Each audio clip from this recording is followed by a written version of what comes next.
अस्सलामुअलैकुम। 5 अगस्त को तारीख में हमेशा के लिए याद रखा जाएगा, क्योंकि शेख हसीना जिसने 15 साल तक बांग्लादेश पर हुकूमत की, उसको उसी मुल्क के शहरियों ने मुल्क छोड़ने पर मजबूर कर दिया और 5 अगस्त को वो मुल्क छोड़कर भाग गई। ये सब कैसे हुआ और कैसे स्टूडेंट्स के प्रोटेस्ट शुरू हुए, ये सब मैं आज आपको इस वीडियो में बताऊंगा। आखिर इन सारे स्टूडेंट्स ने इतना बड़ा चीज कैसे लाया। मेरे साथ एंड तक बने रहिए, मैं आपको इस वीडियो में सब कुछ बताता हूँ।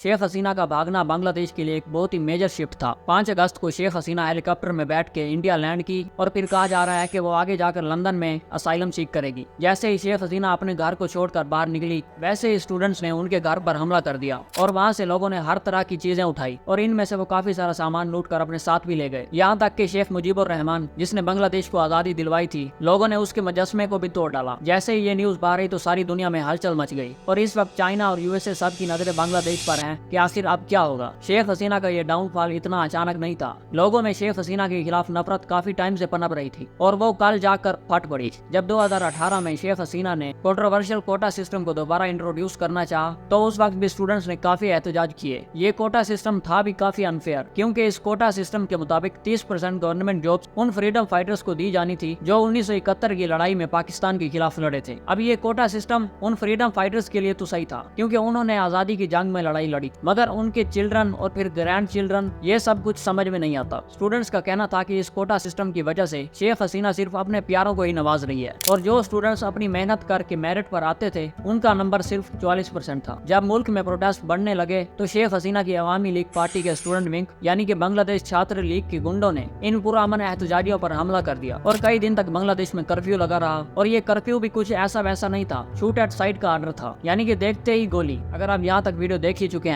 तो चैनल को सब्सक्राइब करना भी ना भूलें। ये सारा कुछ शेख हसीना के कहने पर हो रहा था। 5 जून को जब हाई कोर्ट ने इस कोटा सिस्टम को दोबारा इंट्रोड्यूस करवाना चाहा, तो स्टूडेंट्स ने इसके खिलाफ प्रोटेस्ट करना शुरू कर दिया। पहले शुरू में तो ये प्रोटेस्ट बहुत पुरअमन थे, मगर आहिस्ता आहिस्ता जब अवामी लीग पार्टी के स्टूडेंट विंग छात्र लीग ने इन स्टूडेंट्स पर हमला करना शुरू कर दिया, तो ये प्रोटेस्ट वायलेंट हो गए और इसके नतीजे में अब तक कई 100 लोग बांग्लादेश में मारे जा चुके हैं। डेथ्स का ऑफिशियल नंबर 400 है, मगर अनऑफिशियल रिपोर्ट्स के मुताबिक ये डेथ्स का नंबर 1000 से भी क्रॉस कर चुका है। शुरू में स्टूडेंट्स की मांगे 9 पॉइंट्स की थी, मगर 4 अगस्त आते आते ये 1 पॉइंट में बदल गई कि शेख हसीना को इस्तीफा देना होगा और मुल्क छोड़ना होगा। शेख हसीना के इतने बर्बरियत और जुल्म के बाद स्टूडेंट्स बिल्कुल गुस्सा हो चुके थे। उनका कहना था कि आप कोटा सिस्टम को तो हटवाएंगे ही हटवाएंगे, मगर शेख हसीना को भी लाजमी हटवाएंगे। 4 अगस्त को स्टूडेंट्स पूरे मुल्क से ढाका में जमा होना शुरू हुए और एक मोब यानी एक जत्थे की सूरत में शेख हसीना की रेजिडेंस को घेर लिया। आर्मी का कहना था कि अब वो इस मोब को कंट्रोल नहीं कर सकते। वहाँ के आर्मी चीफ वकारुज़्ज़मान ने एक मीटिंग बुलाई और उस मीटिंग में फैसला हुआ कि अब हम मजीद अपने ही लोगों पर गोलियां नहीं चला सकते और आर्मी ने शेख हसीना को सपोर्ट करने से बिल्कुल मना कर दिया। इसके बाद आर्मी चीफ ने शेख हसीना को कहा कि आप जल्दी से जल्दी इस्तीफा दें और इस मुल्क को छोड़कर जल्दी से जल्दी चले जाएं। शेख हसीना अपने जाने से पहले एक वीडियो पैगाम भी रिकॉर्ड करवाना चाहती थी, मगर उसके पास इतना टाइम नहीं था